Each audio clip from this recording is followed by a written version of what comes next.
Hey everyone, here's how you can update your Nvidia graphics card driver.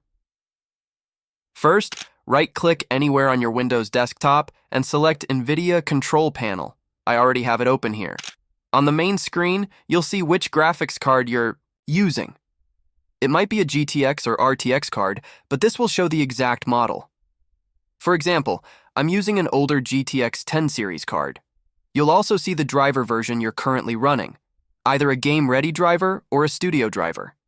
Studio drivers are typically geared toward content creators and professionals, while game-ready drivers are designed more for gamers. Now, open your browser and head over to the Nvidia website. Click on the Drivers tab at the top. This section will help you search for the most recent driver update. Choose your product type, like GeForce, RTX, Quadro, etc. In my case, I'll pick GeForce, since that's what I'm using. Then choose your series. Mine is the 10 series, and specifically, the 1070T. You'll also get the option to choose between game-ready or studio drivers. Once you've selected everything, hit search. Nvidia will show the latest available version. For example, version 496.76 is newer than 466.77, so I'll go ahead and download it. I already have it downloaded here.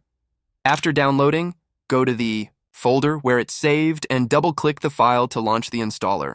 I've already got the installer open here. Follow the on-screen prompts, choose any additional components you want, and keep hitting continue. The installation process is straightforward, and you'll have the latest driver up and running in no time. And that's it. Hope this helped. Thanks for watching.